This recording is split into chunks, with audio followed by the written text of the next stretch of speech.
भारत के महाराष्ट्र राज्य में एक जिला है औरंगाबाद, जिसे अब संभाजी नगर के नाम से जाना जाता है। उसी के मध्य में स्थित है औरंगाबाद शहर और इसी औरंगाबाद शहर में बीबी का मकबरा स्थित है। बहुत ही खूबसूरत वास्तुकला है, बहुत ही खूबसूरत निर्माण है, जिसका निर्माण 1668 से 1669 के मध्य में कराया गया था। इसका निर्माण औरंगजेब ने कराया था अपनी पत्नी के याद में। बहुत ही खूबसूरत है और यह देखने पे ताजमहल की कॉपी दिखती है। बीबी का मकबरा औरंगजेब के द्वारा बनवाई गई दूसरी सबसे बड़ी संरचना है। Hello guys, good morning all of you. कैसे हैं दोस्तों आप सभी? आई होप आप सभी मस्त होंगे, व्यस्त होंगे और जबरदस्त होंगे। तो mister India wife super blogs के एक नए वीडियो में आप सभी का स्वागत है। गाइज, जैसा कि आपको पता है, आपने पिछले वीडियो में देखा भी होगा कि हम शनि सिंगनापुर में शनिदेव का दर्शन करने के लिए आए थे और अर्ली मॉर्निंग हमने यहाँ पे दर्शन किया और उसके बाद फिर हम निकल गए महाराष्ट्र राज्य के औरंगाबाद जिले में स्थित कुछ दर्शनीय स्थलों को देखने के लिए। तो अभी हम रास्ते में हैं, जा रहे हैं और हमारा प्लान है वहाँ पे घृणेश्वर महादेव का दर्शन करने के लिए। उसके बाद वहाँ पे बीबी का मकबरा है, हनुमान जी का एक मंदिर है, काफ़ी फेमस है, और एलोरा की गुफाएं हैं। तो इन जगहों पे हमें घूमना है। तो फिर हम निकल लिए हैं। रास्ते में अभी कहीं रुक के चाय नाश्ता वगैरह किया जाएगा, उसके बाद फिर हम सीधे चलेंगे। और वैसे ड्राइवर साहब बोल रहे हैं कि सबसे पहले बीबी का मकबरा जाने के लिए, क्योंकि वो पहले पड़ेगा और फिर हम वहाँ से बाकी जगहों को घूमते हुए फिर हम आगे निकलेंगे। तो दोस्तों, हम यहाँ पे रुक चुके हैं नाश्ता करने के लिए। चूँकि सुबह सुबह निकले थे, भूख काफ़ी लगा हुआ है, तो हम यहाँ पे रुके। और चूँकि यहाँ का सबसे फेमस महाराष्ट्र का बड़ा पाव ही है, तो निसंदेह हम बड़ा पाव ही खाएंगे और चाय पियेंगे और उसके बाद फिर हम यहाँ से निकलेंगे। यहाँ पे गर्मा गर्म कांदे की पकौड़ी यानी कि प्याज की पकौड़ी भी बन रही थी, तो हमने प्याज की पकौड़ी और बड़ा पाव का ऑर्डर किया और चाय पिया। और फिर चाय नाश्ता करने के बाद हम निकल लिए औरंगाबाद के लिए। तो हमारे साथ दोस्तों लगातार वीडियो में बने रहिएगा, आपको काफ़ी मज़ा आने वाला है। यह वीडियो जो है बेसिकली संबंधित है बीबी के मकबरे से, और बीबी के मकबरे पे हम चलेंगे, वहाँ पे घूमेंगे। वो काफ़ी खूबसूरत है, काफ़ी अच्छा है, बिल्कुल ताजमहल की कॉपी से कहा जाता है। तो हमारे साथ आप लगातार बने रहिए, काफ़ी मज़ा आने वाला है। औरंगाबाद शहर में पहुँच चुके हैं और औरंगाबाद शहर होते हुए हम सीधे पहुँच गए बीबी के मकबरे पे। ये जो सामने संरचना है, यही बीबी का मकबरा है। ये मेन फ्रंट गेट है और उसके अंदर जो है पूरा का पूरा जो बीबी का मकबरा बना हुआ है। तो हमारे साथ लगातार वीडियो में बने रहें। पहले हम चलते हैं सीधे टिकट लेने के लिए। यहाँ पे अंदर टिकट काउंटर है, ये पार्क बना हुआ है, इसी में टिकट काउंटर है। और फिर वहाँ से टिकट लेने के बाद हम चलेंगे मुख्य स्थल की तरफ। पहले टिकट ले लेते हैं और उसके बाद फिर आगे चलते हैं। तो टिकट यहाँ पे 25 रुपये का टिकट है। आप यहाँ पे ऑनलाइन टिकट भी बुक कर सकते हैं और ऑफलाइन भी बुक कर सकते हैं। शायद ऑनलाइन टिकट सस्ता है, लेकिन हमें पता नहीं था तो हमने ऑनलाइन नहीं किया और हम यहाँ पे सीधे आ गए ऑफलाइन टिकट लेने के लिए। ये आप देख सकते हैं, ये पूरा का पूरा जो बीबी का मकबरा बना है, पूरा जो एरिया है उसका मैप बना हुआ है। तो हमने टिकट लिया, ये देख सकते हैं। जब आप टिकट लेंगे तो यही आपको टोकन मिलेगा और फिर अंदर आप जब जाएंगे तो वहाँ पे आपको गेट के अंदर वो टोकन ले लिया जाएगा और फिर आपको एंट्री की जाएगी। तो हम बाहर आ चुके हैं इस पार्क से और ये सामने की संरचना जो है, इसी में हमें अंदर जाना है। वहीं पे चेकिंग वगैरह होगा और फिर हम निकलेंगे। तो यहाँ पे आप देख सकते हैं, टिकट यहाँ पे लेके हमें एंट्री दे दी गई अंदर के लिए। और आप देखिए कितना खूबसूरत ये बना हुआ है, ये वास्तुकला देखिए आप। यहाँ से बिल्कुल ताजमहल लग रहा है देखने में। भी महाराष्ट्र घूमने आए तो यहाँ पे औरंगाबाद में स्थित ये जगह देखने जरूर आए। यह मिनी ताजमहल भी बोला जाता है इसको, और दक्कन का ताज भी इसको कहते हैं। तो काफ़ी खूबसूरत है। और यहाँ पे आने के लिए आप सीधे मुंबई से भी आ सकते हैं या औरंगाबाद के लिए हर जगह से ट्रेनें चलती हैं। मुंबई वगैरह से फ़्लाइट भी यहाँ के लिए है। तो आप कई तरीके से आ सकते हैं। रोडवेज की बसें भी हैं, स्लीपर और बैठने वाली सभी बसें भी चलती हैं। तो आप जैसे चाहें अपनी इच्छानुसार आ सकते हैं। ये पूरी संरचना जो है वो मकबरे के ऊपर बनी हुई है। तो आपको बताते चले, बीबी का मकबरा, जिसे टॉम्ब ऑफ द लेडी भी कहते हैं, भारत के महाराष्ट्र राज्य के औरंगाबाद शहर में स्थित एक मकबरा है। इसे 1668 से 69 के मध्य में मुगल बादशाह औरंगजेब ने बनवाया था, जिसका निर्माण औरंगजेब के बेटे प्रिंस आजम शाह ने कराया। और इसका निर्माण औरंगजेब की पत्नी दिलरास बानो बेगम, जिसे रबिया उल दुर्रानी के नाम से भी जाना जाता है, की याद में बनवाया गया था। यह औरंगजेब की मां मुमताज महल के मकबरे ताजमहल से काफ़ी मिलता जुलता है, इसीलिए इसे दक्कन का ताज भी कहा जाता है। औरंगजेब को वास्तुकला में कोई ज़्यादा दिलचस्पी तो नहीं थी, लेकिन उसने कुछ इमारतें, कुछ चीज़ें बनवाई थी, जिसमें से बीबी का मकबरा औरंगजेब के द्वारा बनवाई गई दूसरी सबसे बड़ी संरचना है।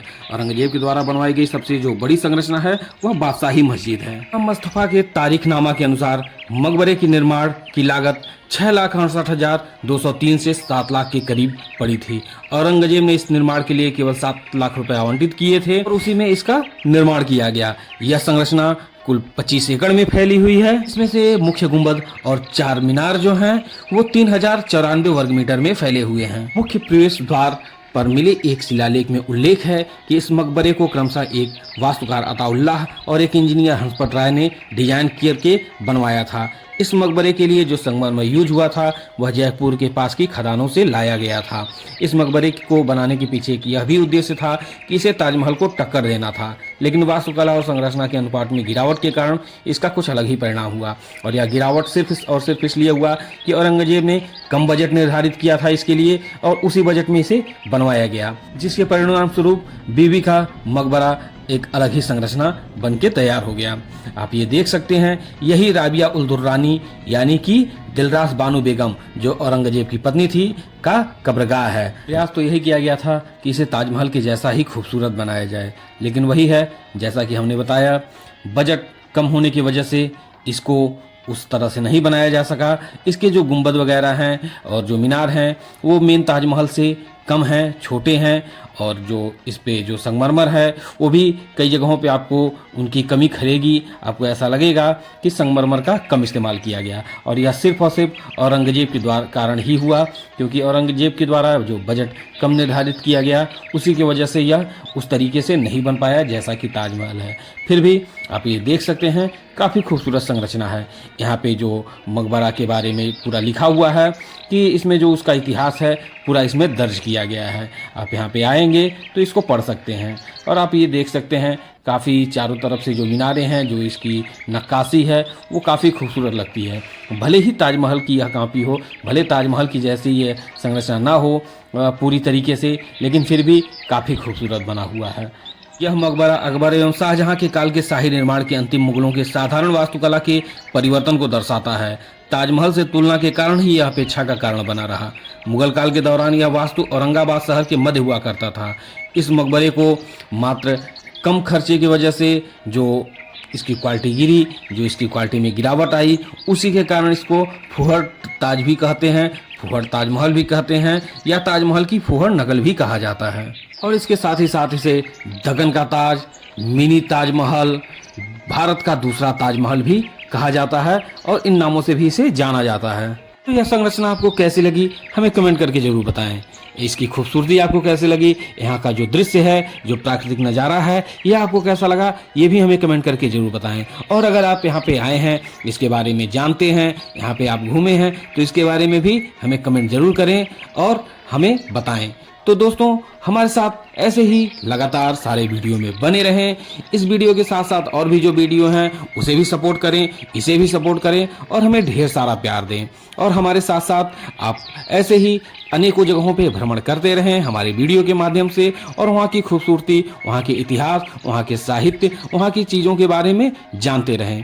अगर आप इस चैनल पे नए हैं तो प्लीज़ सब्सक्राइब करें, ज़्यादा से ज़्यादा शेयर करें, लाइक करें, हमें, हमारे वीडियो को और हमारे चैनल को आप ज़्यादा से ज़्यादा सपोर्ट करें।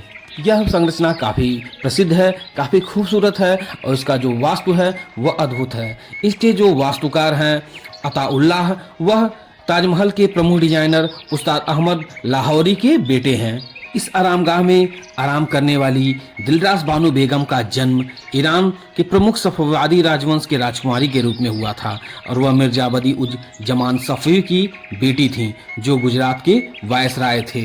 अपने 5वें बच्चे मोहम्मद अकबर को जन्म देने के बाद दिलरास बानो बेगम संभवतः प्रसव के कारण हुई जटिलताओं के कारण प्रसूति ज्वर से पीड़ित हो गईं, और अपने बेटे के जन्म के 1 महीने बाद 8 अक्टूबर 1657 को उनकी मृत्यु हो गई। उनकी मृत्यु के बाद औरंगजेब का दर्द चरम पर था, और उनके सबसे बड़े बेटे आजम शाह इतने दुखी हुए कि उनका नर्वस ब्रेकडाउन हो गया। दिलरास की सबसे बड़ी बेटी राजकुमारी जेबुन्निसा की अपने नवजात भाई की जिम्मेदारी बन गई। जेबुन्निसा अपने भाई से बहुत ही प्यार करती थी, और साथ ही औरंगजेब अपने मातृहीन बेटे को बहुत लाड़ प्यार करता था। राजकुमार जल्द ही उसका सबसे प्रिय बेटा बन गया। बीबी का मकबरा औरंगजेब द्वारा बनवाई गई उसकी दूसरी सबसे बड़ी संरचना थी, जिसे औरंगजेब ने अपने नाम किया। और यह दिलराज की सास महारानी मुमताज महल के मकबरे ताजमहल से काफ़ी मिलता जुलता है, जिनकी खुद प्रसव के दौरान मृत्यु हो गई। औरंगजेब को खुद खुलदाबाद में उसके मकबरे से कुछ किलोमीटर दूर दफनाया गया है। मकबरे की संरचनाओं की विशेषताओं पर अगर गौर किया जाए तो मकबरा 1.5 स्तर तक संगमरमर से बना है और 1.5 स्तर से ऊपर यह गुंबद के आधार तक बैसाल्टिक जाल से बना है। बाद वाला भी संगमरमर से बना है और बैसाल्टिक जाल को एक बढ़िया प्लास्टर से ढका गया है और इसे एक बढ़िया पॉलिश फिनिश भी दी गई है और बढ़िया प्लास्टर से सजावट किया गया है। अगर औरंगजेब इसको पैसा दिया होता, उसने बजट और ज़्यादा बढ़ाया होता, तो शायद यह संरचना जो है वह ताजमहल को जरूर टक्कर दे पाती। तो दोस्तों, आपने यह पूरा संरचना देखा, बीबी का मकबरा देखा, आपको कैसा लगा हमें कमेंट करके जरूर बताएं। हम यहाँ पे पूरा घूम चुके हैं और फिर हम यहाँ से निकल रहे हैं। अब यहाँ से हम जाएंगे सीधे हनुमान जी के मंदिर पे और वहाँ से फिर हम जाएंगे घृणेश्वर महादेव मंदिर पे। तो चलिए हमारे साथ लगातार ऐसे ही सभी वीडियो में बने रहें। इस वीडियो को भी आप ढेर सारा प्यार दें और भी जितने भी वीडियो हैं उनको ढेर सारा प्यार दें। हमारे चैनल को सपोर्ट करें और हमारे साथ लगातार ऐसे ही बने रहें और घूमते रहें, एंजॉय करें लाइफ को। और पूरे भारत को जहाँ भी हम जाएंगे या पूरे विश्व में जहाँ भी जाएंगे या हमारे जो भी ब्लॉग हैं उसको आप एंजॉय करें। ठीक है दोस्तों, मिलते हैं अगले वीडियो में, तब तक लिए बाय।